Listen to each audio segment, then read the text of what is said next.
Bismillahirrahmanirrahim. Assalamualaikum warahmatullahi wabarakatuh. Yang terhormat Bapak Mahmudin selaku dosen pengampu pada mata kuliah Metode Penelitian. Sebelumnya, perkenalkan nama saya Nuraulia Srina dengan NIM 0652022102. Pada kesempatan kali ini, izinkan saya memaparkan hasil proposal penelitian saya yang berjudul Komunikasi Organisasi Antara Guru dan Siswa dalam Meningkatkan Motivasi Belajar di SD Negeri 114 Baru. Nah, adapun alasan saya memilih judul tersebut, yaitu saya ingin mengetahui seberapa besar motivasi belajar siswa di SD Negeri 114 Baru. Karena kita lihat di era sekarang, banyak faktor yang menjadi kecenderungan menurunnya motivasi belajar siswa di segala jenjang pendidikan.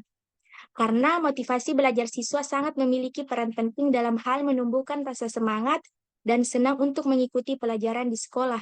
Dan dengan motivasi belajar siswa pula kita akan mengetahui bagaimana efektivitas proses belajar mengajar yang berlangsung di sekolah. Pada pembahasan bab 1 yaitu rumusan masalah, bisa dilihat rumusan masalahnya. Yang pertama yaitu bagaimana komunikasi organisasi antar guru dan siswa dalam meningkatkan motivasi belajar di SD Negeri 114 Baru. Adapun yang rumusan masalah yang kedua yaitu apa faktor pendukung proses komunikasi organisasi antar guru dan siswa dalam meningkatkan motivasi belajar di SD Negeri 114 Baru. Adapun tujuan penelitian saya yaitu yang pertama untuk mengetahui komunikasi organisasi antar guru dan siswa dalam meningkatkan motivasi belajar di SD Negeri 114 Baru. Dan yang kedua, untuk mengetahui apa saja faktor pendukung dalam proses komunikasi organisasi antar guru dan siswa dalam meningkatkan motivasi belajar di SD Negeri 114 Baru. Adapun manfaat penelitiannya, yang pertama manfaat teoritis, yaitu dapat dijadikan sebagai usaha untuk memperdalam pengetahuan tentang hal-hal yang berhubungan dengan peningkatan profesi sebagai bidang garapan penulis serta sebagai bahan acuan dalam mengembangkan keilmuan yang sesuai bidangnya. Yang kedua yaitu manfaat praktis. Dapat dijadikan sebagai tambahan informasi dan dokumentasi ilmiah untuk meningkatkan sebuah andil khusus para pelajar dalam memberikan pendidikan. Maka penelitian ini diharapkan mampu memberikan evaluasi terhadap seluruh aktivitas pendidikan tentang hal mana yang harus dapat dipertahankan atau dapat diperbaiki sehingga keberadaan pengajar di SD Negeri 114 Baru dapat lebih meningkat lagi dengan baik dan sempurna.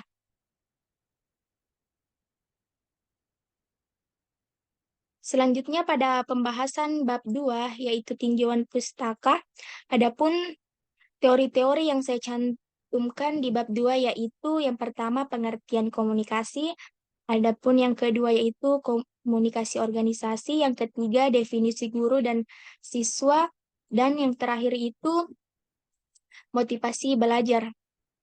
Saya akan mengambil eh, teori definisi guru dan siswa dan motivasi belajar.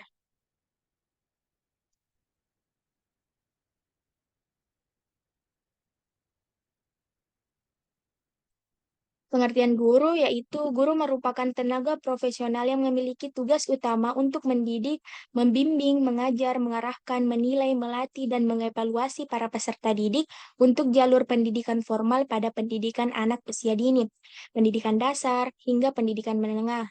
Guru merupakan sosok yang bisa membentuk watak dan jiwa para peserta didik. Guru memiliki peran penting untuk membangun dan membentuk kepribadian peserta didik agar bisa menjadi seseorang yang berguna bagi nusa, bangsa, dan juga agama.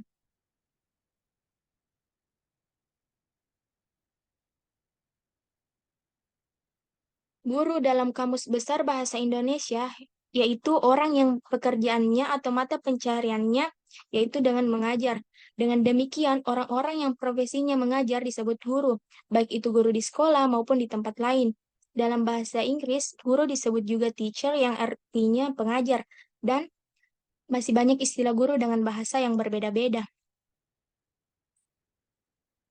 Adapun pengertian siswa, siswa adalah salah satu komponen manusiawi yang menempati posisi-posisi sentral dalam proses belajar mengajar, di mana di dalam proses belajar mengajar, siswa sebagai pihak yang ingin meraih cita-cita, memiliki tujuan, dan kemudian ingin mencapainya secara optimal.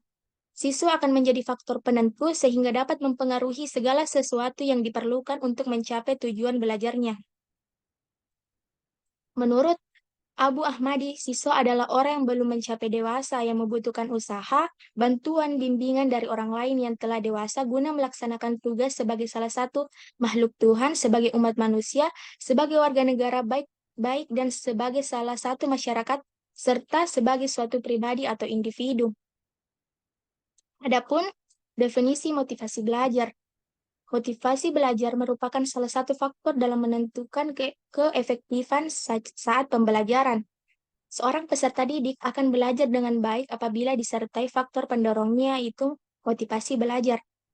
Menurut Hamzah B. Uno, motivasi belajar merupakan dorongan internal maupun eksternal pada siswa untuk merubah tingkah laku, menumbuhkan adanya keinginan untuk berhasil, dorongan serta kebutuhan dalam belajar, harapan dan cita-cita masa depan, dan lingkungan belajar yang kondusif.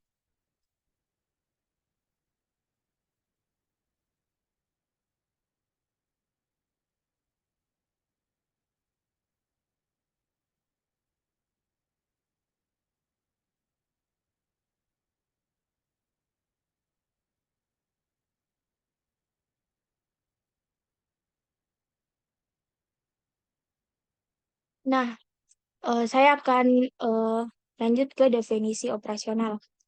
Yang pertama yaitu motivasi belajar. Motivasi belajar adalah keseluruhan daya dorong yang berasal dari dalam diri maupun luar individu yang mendorong individu untuk belajar demi mengadakan perubahan tingkah laku melalui proses belajar dan pengalaman.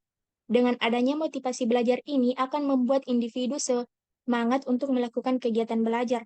Untuk mengukur tingkat motivasi belajar, menggunakan skala motivasi belajar dengan indikator adanya hasrat dan keinginan berhasil, adanya dorongan dan kebutuhan dalam belajar, adanya harapan dan cita-cita masa depan, adanya penghargaan dalam belajar, adanya lingkungan belajar yang kondusif, dan adanya kegiatan yang menarik dalam belajar.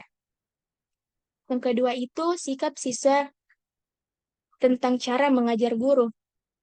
Sikap merupakan suatu reaksi atau keadaan diri seseorang yang kecenderungannya relatif menetap baik perasaan yang senang, tidak senang maupun netral dari hasil melihat, mendengar, dan merasakan terhadap sesuatu yang dialaminya. Sedangkan cara mengajar guru merupakan suatu upaya dan cara mewariskan kebudayaan dan pengetahuan kepada siswa pada kegiatan pembelajaran. Indikator siswa tentang cara mengajar guru meliputi penilaian siswa terhadap variasi suara, penekanan, pemberian waktu, kontak pandang, petunjuk wajah, gerakan anggota badan, tindak posisi yang dilakukan oleh guru. Dan yang terakhir yaitu kerangka berpikir.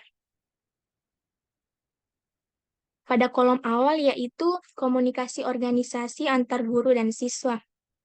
Nah, dari situlah terjadi interaksi sosial yang bisa dilihat pada kolom kedua. Interaksi sosial yang dimaksud di sini adanya interaksi sosial antara guru dan siswa. Nah, eh, siswa di sini diberikan motivasi belajar oleh gurunya. Motivasi belajar ini terbagi menjadi dua, yaitu motivasi intrinsik dan motivasi ekstrinsik. Motivasi intrinsik yaitu motivasi yang menjadi aktif atau berfungsinya tidak perlu dirangsang dari luar, karena dalam setiap diri individu sudah ada dorongan untuk melakukan sesuatu. Bila seseorang telah memiliki motivasi intrinsik dalam dirinya, maka ia secara sadar akan melakukan suatu kegiatan yang tidak memerlukan motivasi dari luar dirinya. Perlu ditegaskan bahwa anak didik yang memiliki motivasi intrinsik cenderung akan menjadi orang yang terdidik, yang berpengetahuan, yang mempunyai keahlian dalam bidang tertentu. Dorongan untuk belajar bersumber pada kebutuhan, yang berisikan keharusan untuk menjadi orang yang terdidik dan berpengetahuan. Jadi, motivasi intrinsik muncul berdasarkan kesadaran dengan tujuan esensial, bukan sekedar atribut dan seremonial. Adapun yang kedua yaitu motivasi ekstrinsik adalah kebalikan dari motivasi intrinsik yang tadi. Motivasi ekstrinsik adalah motif-motif yang aktif dan berfungsi karena adanya rangsangan dari luar. Motivasi belajar dikatakan ekstrinsik bila anak didik menempatkan tujuan belajarnya di luar faktor-faktor situasi belajar. Motivasi ekstrinsik tidak selalu buruk akibatnya. Motivasi ekstrinsik sering digunakan karena bahan pelajaran kurang menarik perhatian anak didik atau karena sikap tertentu pada guru dan orang tua. Baik motivasi ekstrinsik yang positif maupun motivasi ekstrinsik yang negatif sama-sama mempengaruhi sikap dan perilaku anak didik. Nah, dari motivasi-motivasi tersebut eh, muncullah adanya prestasi belajar, yaitu hal yang ingin di hal yang ingin dituju eh, oleh antara guru dan siswa dalam proses belajar dan mengajar. Itulah tadi hasil pemaparan proposal penelitian saya. Wabillahi taufiq wal hidayah. Wassalamualaikum warahmatullahi wabarakatuh.